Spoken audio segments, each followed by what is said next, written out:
ஐந்தாம் வீடு, அதாவது மேச லக்னம் மேச ராசிக்கு ஐந்தாம் வீட்டை பார்க்க போகிறோம். அப்போ ஐந்தாம் இடம் என்பது சித்தர்கள் வழிபாட்டு மேலே இவங்களுக்கு ரொம்ப பிரியம் இருக்கும். இவங்களுக்கு குலதெய்வத்தை அப்படி ரொம்ப பிடிக்கும், பூர்வீகத்தை ரொம்ப பிடிக்கும். எங்கள் பாட்டி ஊர், எங்கள் தாத்தா ஊர், எங்கள் மாமா ஊர் அப்படின்னு அவங்க எல்லாரும் சொல்லும்போதே அவ்வளோ சுகத்தை சந்தோஷத்தோடு பேசும்போதே நம்ம பார்க்கலாம். இவங்களுக்கு உக்கிரமான தெய்வத்தின் மேலே ஒரு வழிபாடு இருக்கும். உக்கிரமான தெய்வம் காளியை ரொம்ப பிடிக்கும், நரசிம்மரை ரொம்ப பிடிக்கும். ஆமாம், அதே மாதிரி சாந்தமான தெய்வம்னா பிள்ளையார், அந்த மாதிரி பிள்ளையார் கோயில். அதே போல் இவங்களுக்கு மதுரை மீனாட்சிக்கும் இவங்களுக்கு சம்பந்தம் இல்லாமல் இருக்காது. மதுரை மீனாட்சி அம்மன் மேலே ஒரு விதமான ஈர்ப்பு உண்டு.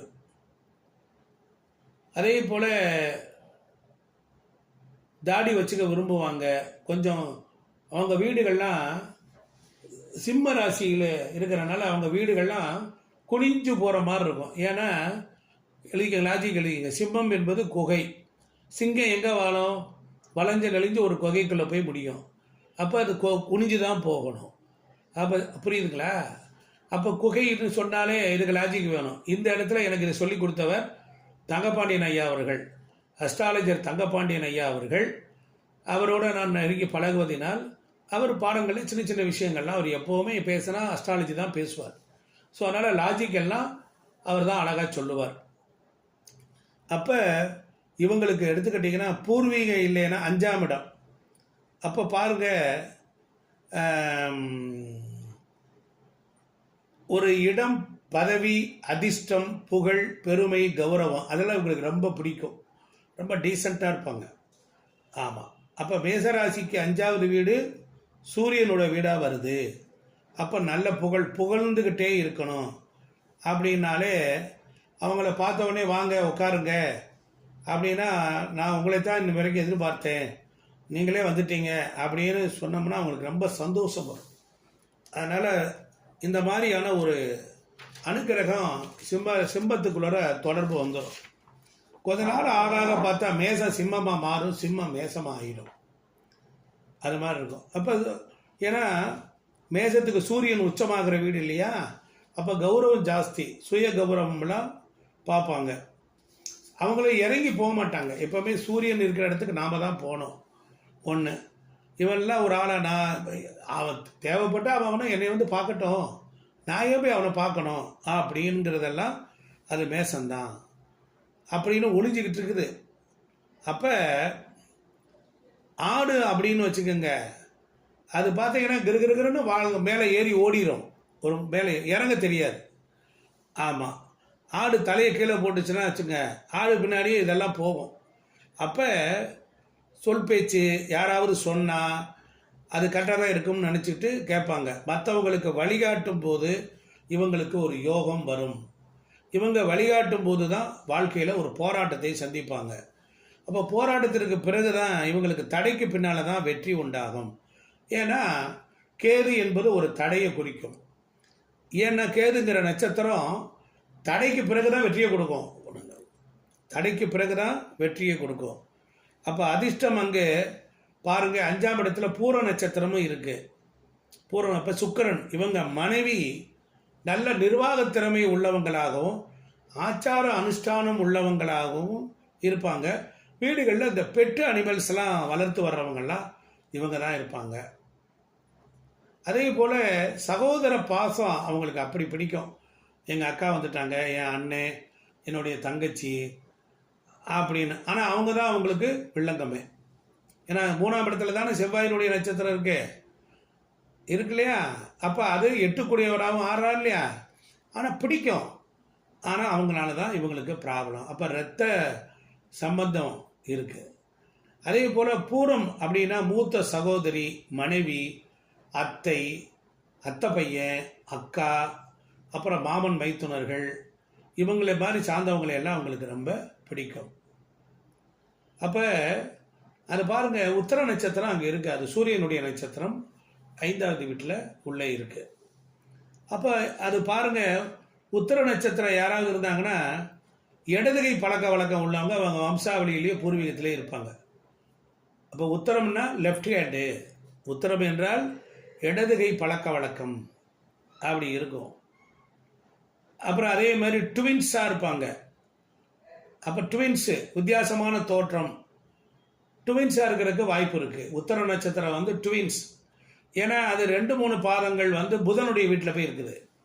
அப்போ அங்கே ட்வின்ஸ் இருப்பாங்க. அப்போ மேசத்துக்கு ஒரு காலபுருஷ தத்துவம், ஒரு ஜாதகத்தையே, ஜாதகமே இல்லைன்னாலும் இவ்வளோ விஷயத்தை சொல்லுது இல்லையா? ஆமாம். அப்போ இவங்களுக்கு புகழ் இருக்கும், பெருமை இருக்கும், அங்கீகாரம் உண்டு, மரியாதை உண்டு, அதிர்ஷ்டம் உண்டு, அதுக்கப்புறம் என்ன உண்டு, ஒரு வளர்ச்சி உண்டு. ஆனால் அதெல்லாம் எப்போ கிடைக்கும்? லேட்டாக கிடைக்கும். புரியுதுங்களா? அப்போ 6ஆம் இடத்துக்கு போவோம். 6ஆம் இடங்கிறது அங்கே வந்து புதன் உச்சமாகிற வீடு. 6ஆம் வீடு என்பது அங்கே புதன் உச்சமாகிற வீடு. அப்போ அவங்களுக்கு அறிவு நல்லா இருக்கும். வேலையில் நீங்கள் ஏதாவது ஒரு வேலையை கொடுத்து பார்த்தீங்கன்னா அறிவுபூர்வமாக செயல்படுவாங்க, சூப்பராக செயல்படுவாங்க. ஆனால் அங்கே யார் போய் நீச்சமாகறா? சுக்கிரன்னா. அப்போ சம்பாதிக்கிறதுக்கு வச்சிருக்கிற, சம்பாதிக்கிற அளவுக்கு தெரிந்த விஷயத்துக்கு காசை வச்சுக்க தெரியாது, காசை வச்சு பிழைக்க தெரியாது, காசை வச்சு பிழைக்க தெரியாது. ஆமாம். அது மாதிரி ஒருத்தர் அப்புறம் பாருங்க, ஏன்னா சுக்கிரன் நீச்சம். அப்போ வட்டி கட்டிக்கிட்டே இருக்கிறேன், நோய்க்கு செலவு பண்ணிக்கிட்டே இருக்கிறேன், பணத்தை கொடுத்து நான் ஏமாந்துட்டேன், ஒரு வேலைக்காக ஒரு 10 லட்சம் கேட்டாங்க, அது கொடுத்தது வராமல் போயிடுச்சு, இப்படின்னு சொல்கிறதெல்லாம் அந்த மேசமாக தான் இருக்கும். அவங்க வீட்டில் தான் கண் பிரச்சனை இருக்கும். சுக்கிரன்னா கண், இந்த கண்ணில் ரெட்டினா அப்படின்னு தூர பார்வை, அந்த பிரச்சனை இருக்கும். அப்போ குடும்பத்துக்குள்ளார 2ஆம் இடத்துக்குரியவன் நீச்சமாகறான்ல, 6ங்கிறது நோய், 6 என்பது பிரச்சனை. அப்போ வாய் பேச முடியாதவங்க, லேட்டாக பேசினவங்க, கல்யாணத்துக்கு அப்புறம் மனைவிக்கோ கணவருக்கோ ஹெல்த் இஷ்யூஸும் வரும். 2 7 6ஆம் இடத்துல நீச்சம், 2 குடும்பம், 7 திருமணம், 12ஆம் இடம், 7க்கு 12ஆம் இடம். அப்போ ஹெல்த் இஷ்யூஸ் வரும். ஆனால் 7ஆம் இடத்திற்கு 8 அவன் போய் 12 நீச்சமாகறான். 8 என்பது ஹெல்த்து. அப்போ மனைவிக்கு ஆணாக இருந்தால் பெண்ணு, பெண்ணாக இருந்தால் ஆணுக்கு திருமணத்துக்கு அப்புறமேலு ஒரு மெடிக்கல் ட்ரீட்மெண்ட் எடுக்க வேண்டிய ஒரு சூழல் வரும். சிலர் கல்யாணத்துக்கு அப்புறம் வெளிநாடு போகிறவங்க, 12 என்பது வெளிநாட்டை குறிக்கும், வெளிநாடு போகிறவங்க, கிரீன் கார்டு வாங்கி அங்கேயே செட்டில் ஆனாங்க அப்படின்னு இருக்கும். ஏன்னா புதன் அங்கே உச்சம். அப்போ சந்திரனோட நட்சத்திரமும் அங்கே அஸ்தமும் இருக்குது. அது வந்து வேலை, அதாவது வந்து சந்திரன் வந்து மேசராசிக்கு 4 சந்திரன் 6ஆம் வீட்டில் இருக்கிறான். 6ஆம் இடம் உத்தியோகம், வேலை. அங்கே 6ஆம் இடத்திற்கு 12 சூரியனுடைய நட்சத்திரமும், 11 சந்திரனுடைய நட்சத்திரமும், 3 8 செவ்வாயினுடைய நட்சத்திரமும் அங்கே இருக்கிறது. அப்போ 3 8 11 12 இந்த 3 காம்பினேஷன் வெளிநாடு போவதற்கு உதவி செய்யும். ஷேர் மார்க்கெட் ரொம்ப பிடிக்கும்.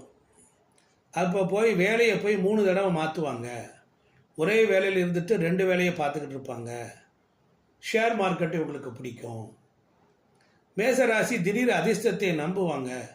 ஒரு இடத்த வாங்கி போடலாம், ஒரு 4 வருஷம் கழித்து அது ஒரு பெரிய ரோட்டுக்கு போகணும்னா மேசம், இந்த எண்ணம் எல்லாம் நிறைய இருக்கும். ஏன்னா புதன் உச்சமாகறனால கடன் வாங்கியாவது ஒரு இடத்த வாங்குவாங்க. வீடு கட்டும்போது பாருங்கள், மேக்சிமம் கடன் வாங்கித்தான் கட்டுவாங்க. லோன் பெரிய அளவில் போட்டு கட்டுறது, ஒரு சொத்தை விற்று கட்டுறது எல்லாமே இந்த மேசம்தான்.